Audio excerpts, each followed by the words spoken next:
Wacho en ywak mago mag welo mago mag duond od buche nikech nominations bende waseneno kaka itimo ahinya mano mar chama mano mar ODM nochuni chama mar ODM en chama mabende osedak kuom thuolo malach higa naneno ka chama mar ODM nohingo higa iwacho ni higni 20 chakre ne chama makamano ne chaki kata kamano Newton akini en geno mare nikech welo ema koro oganda ng'iyo ahinya welo mano mar ODM e gwenge mago makaluo wang'ene chama maduong' en ga mano mar ODM akini welo makama korka kori inene ni negbeni taye yo machal nade nikech welo bende rapim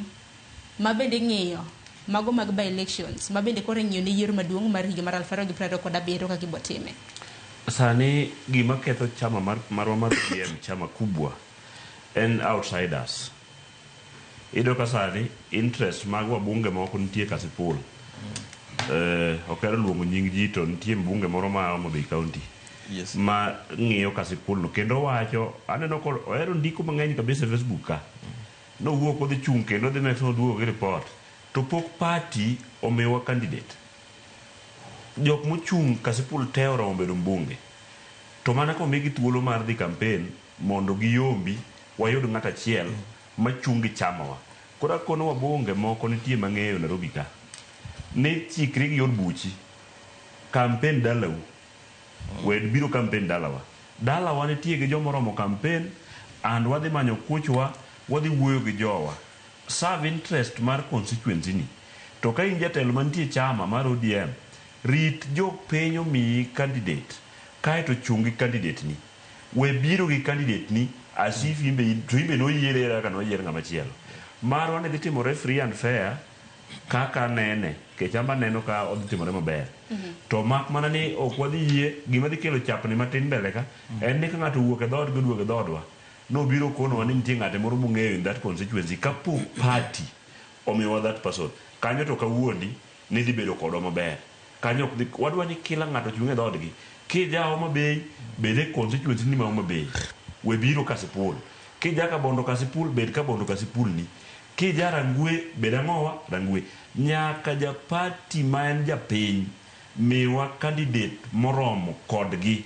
then now all party members mose yiere od bura kuondegi koro nyalo biro campaign ne candidate gi but sani it is premature monda political leader owach ni nachungi ng'ato ing'eni sani ji ok dhi e nomination ne nitie gimoro ne rumors ka ni direct ticket ano semiya ano dhi miya ana idhi direct ticket otore gimi otore ground is not speaking the same language ground wacho ni give us peace let us elect who we want mana wacho gi Kisumu kubwa koro ground dwaro mana ng'ama gitimo ng'ama gidwaro the way mana wacho Okindo wadhi chungo wadhi larore kode e party mar ODM to one friendly wadhi larore gi jok mobiro so wadwaro that friendly match mondo wayud candidate ko Kindo yudo ticket mar ODM through nomination motim free and fair to Kindo will carry our flag abro support to Kindo bende koneno ka Newton Ogada oyombo nikech jopenyo gone kura to Kindo will actually support me wadwaro ni all aspirants mantie ODM sani ne wase register ji adek Okindo ero dhi bedo ng'at mar ang'wen apani ok wadhi chopo namba 5 kata 6 ji ang'wen kata ji 5 gi magi jok mong'wenyore mwacho ni chama kubwa ema dhi piemgo to chama kubwa ni ka ng'iye to election mar by election madhi timore sani ema dhi miyowa thuolo mar yiero mar 2027 koro jo Kenya te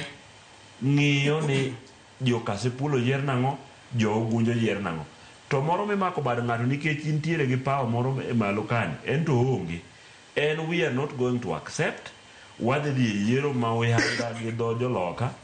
to kendo yiero timore maber kabisa ma yiero mang'eny timore maber mogik e history mar Kenya to kotimore marach to waketho chama kubwa mar ODM an jaloch adhi locho to be inyaloya so ayie both to kotimore in a transparent way Aparo ni mano mentality maber